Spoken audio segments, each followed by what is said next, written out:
अखिल भूमंडलीय सर्व शिरोमणि मुनि समाज के संस्थापक आदि मुनीश्वर योगेश्वर सदगुरुदेव शिव मुनि महाराज की जय।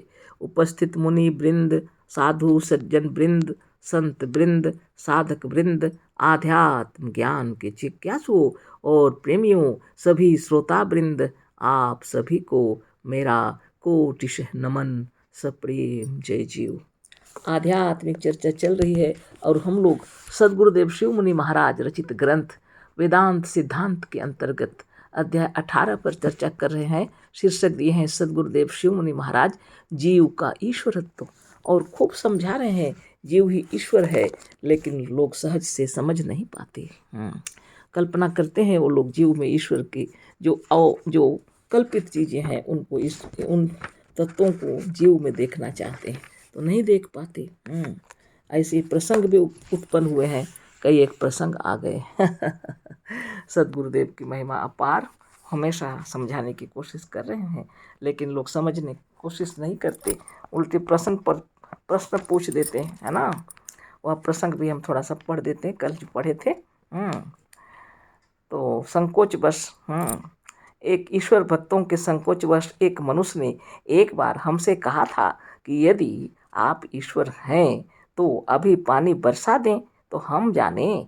हमने कहा, क्या आपका ईश्वर अभी बिना बादल के आपके कहने पर पानी बरसा सकता है? उसने कहा, नहीं, उसकी जब इच्छा होगी तब बरसावेगा, हमारे कहने से नहीं बरसा सकता। तब हमने कहा कि यदि ईश्वर का यही लक्षण है कि वह आपके कहने से पानी नहीं बरसाता तो हम भी आपके कहने से नहीं बरसाते। जैसे पानी बरसने पर आप लोग यह मान लेते हैं कि इसे ईश्वर बरसा रहा है, उसी तरह से आज से जब कभी पानी बरसे यही जान लीजिएगा कि हम बरसा रहे हैं। ये प्रसंग पाठ हम लोग पढ़ चुके थे और आगे अभी पढ़ते हैं। उस आदमी ने एक बात और कही थी। उसने कहा था कि ईश्वर की इच्छा से ही लोग जीते मरते हैं। आप भी यदि ईश्वर हैं तो क्या अमुक मनुष्य को मारकर अभी जिला सकते हैं? हमने कहा कि क्या आपका ईश्वर आपके कहने पर उस मनुष्य को मार सकता है? उसने कहा, नहीं। हमने कहा, इसी तरह हम भी आपके कहने पर ऐसा नहीं कर सकते, क्योंकि ईश्वर किसी का कहना नहीं करता। ये प्रसंग उठते रहते। गुरुदेव से एक व्यक्ति इस तरह से प्रश्न पूछ रहे थे और बोल रहे थे, यदि आप ईश्वर हैं तो अभी पानी बरसा दीजिए। जो बातें तो हो चुकी, और उन्होंने कहा कि जीने मरने की बात ईश्वर की इच्छा पर है, आप क्या अमुक मनुष्य को मार सकते हैं, अभी जिला सकते हैं? तो वो कहते हैं, ऐसा आपके कहने से ईश्वर नहीं करता तो हम भी क्यों करें। बहुत बड़ी बातें हैं, है ना। सदगुरुदेव शिव मुनि महाराज की जय। सदगुरुदेव हर संभव प्रयास करते हैं कि यह जीव ही ईश्वर है समझाने की, लेकिन समझ में नहीं आता। अनेक काल बीत गए, लोग अपने को भूल गए और ईश्वर एक कल्पित चीज़ को लेकर के वो अपनी आत्मा से बढ़कर उसको मानते हैं। आगे समझाते हैं गुरुदेव क्या लिख रहे हैं। मतलब यह है कि द्वैतवादियों के पास कोई ऐसा प्रमाण नहीं है जिससे द्वैत सिद्ध हो। मतलब जीव और ईश्वर दोनों को जो लोग मानते हैं, गुरुदेव के कहने का मतलब है वो द्वैतवादी हैं, है ना। जिनका विचार है कि जीव को ईश्वर ने उत्पन्न किया है, लेकिन सदगुरुदेव कहते हैं जीव ही सर्वश्रेष्ठ है और जीव ने ही कल्पना करके ईश्वर की कल्पना की हुई है, ईश्वर को बनाया है कल्पना द्वारा। उसका कहीं अस्तित्व नहीं है। ये जीवाद्वैत है।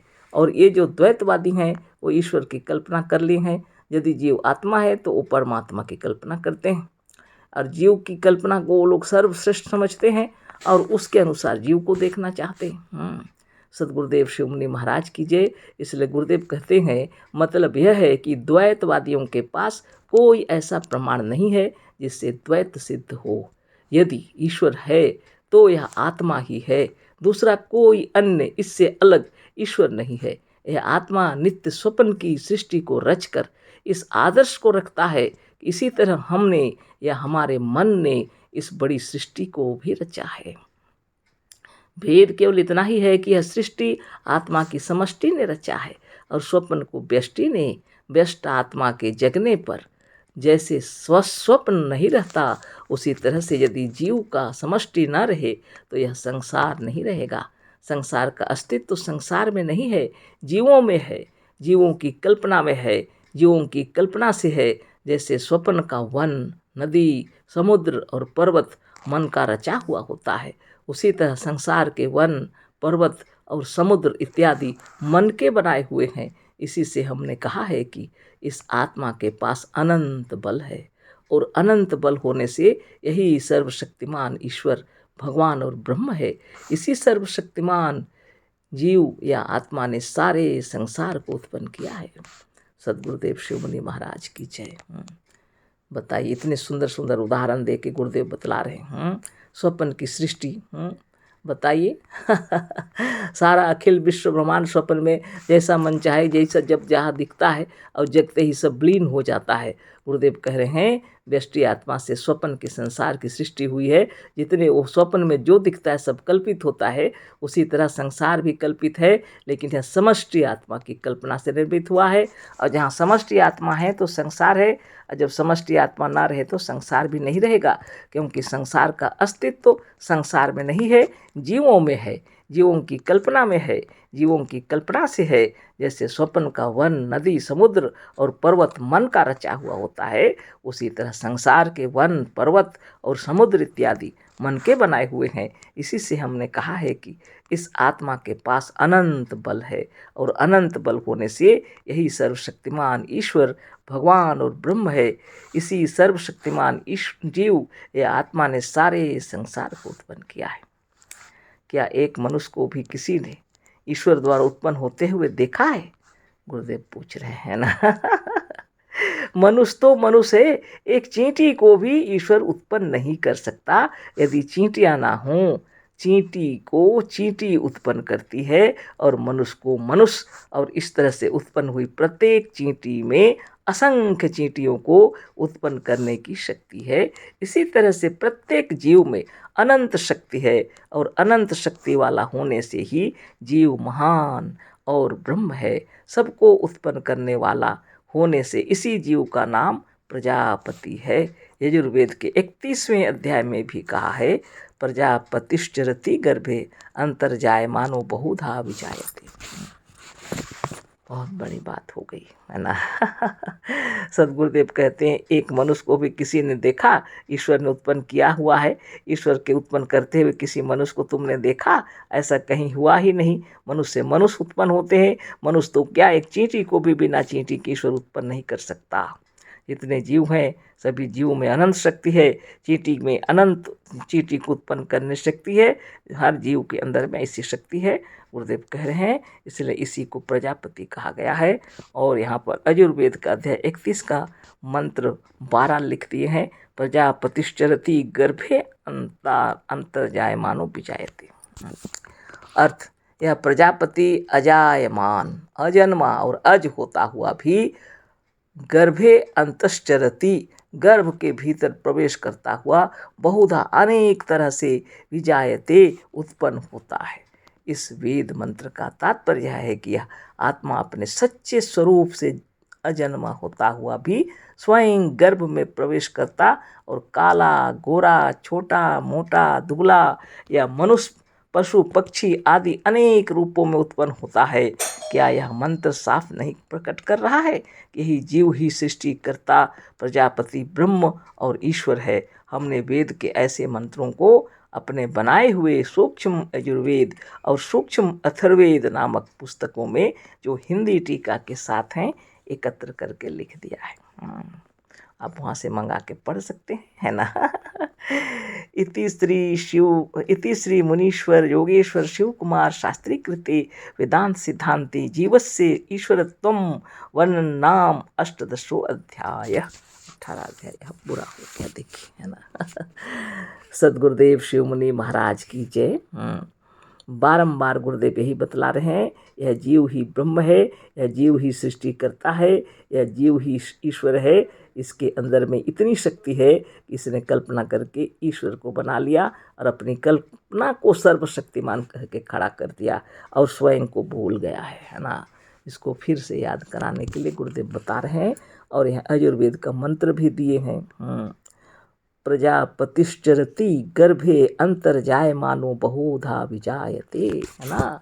अर्थ भी एक एक का दे दिए। यह प्रजापति जो है अजायमान, अजन्मा और अज होता हुआ भी गर्भे अंतश्चरति, गर्भ के भीतर प्रवेश करता हुआ बहुधा अनेक तरह से विजायते, उत्पन्न होता है। इस वेद मंत्र का तात्पर्य है कि यह आत्मा अपने सच्चे स्वरूप से अजन्मा होता हुआ भी गर्भ में प्रवेश करता है।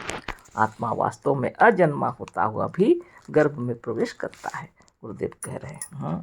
उसकी जब इच्छा होती है तो गर्भ में प्रवेश करता है। अनेक तरह से विजायत उत्पन्न होता है।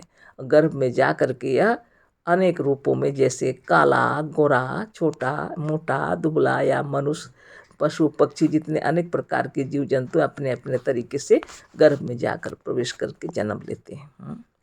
ये है जो सृष्टि करता है, इसी को प्रजापति ब्रह्म और ईश्वर कहा गया है। यह जीव ही सृष्टि करता है, गुरुदेव कह रहे हैं। यह मंत्र साफ प्रकट कर रहा है कि यही जीव ही सृष्टिकर्ता प्रजापति ब्रह्म और ईश्वर है। हमने वेद के ऐसे मंत्रों को अपने बनाए हुए सूक्ष्म यजुर्वेद, सूक्ष्म अथर्ववेद नामक पुस्तकों में, जो हिंदी टीका के साथ हैं, आप पढ़ लेते हैं मंगा करके, है ना। तो यजुर्वेद हो या अथर्ववेद हो, आप उसमें देख सकते हैं उन मंत्रों को, जहाँ गुरुदेव ये बतला दिए हैं साफ साफ, एक एक मंत्र के एक एक शब्दों का अर्थ बता करके समझा दिए कि ऋषि मुनि भी इसी जीव को ही ब्रह्म मानते थे और जानते थे ये जीव ही वास्तव में ब्रह्म है। और इसी की कल्पना जो सर्वशक्तिमान ईश्वर बोल करके विराट रूप धरा हुआ है, आपकी कल्पना है। वह कल्पना है, सिर्फ कल्पित है, सिर्फ उसका कहीं अस्तित्व नहीं है, वास्तव में नहीं है। मनुष्य अगर विचार करेगा, सत्य ज्ञान को जान जाएगा तो अनेक झंझटों से बच जाएगा, है ना। ये जितने प्रकार के दंगा फसाद लड़ाई झगड़े जो होते हैं ना, धर्म के नाम पर होते हैं, है ना, और राजनीति के नाम पर होते हैं। इन सब से हट जाएंगे जब आप परम शांति महसूस करेंगे, और जब आप देखेंगे ये जीव ही ब्रह्म है, सभी जीव को देखकर प्रसन्न हो जाएंगे, है ना। इसी को वेदों ने बतलाया है।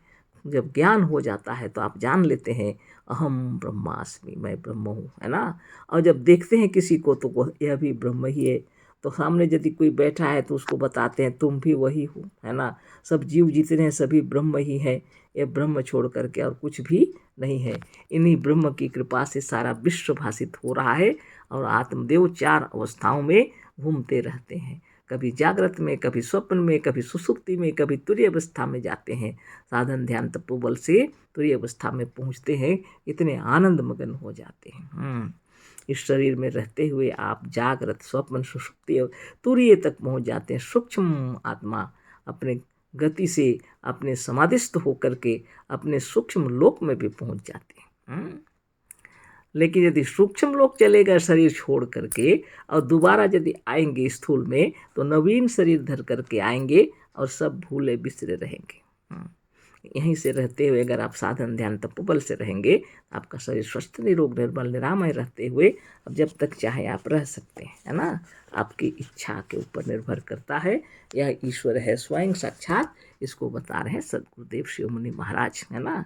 तो यह 18 अध्याय जो है यह ईश्वरत्व, जीव का ईश्वरत्व वाला पूरा हो गया। अगला कल हम लोग फिर चर्चा करेंगे। अशेष धन्यवाद, कोटि सह नमन, सप्रेम जय जीव। सद्गुरुदेव शिव मुनि महाराज की जय।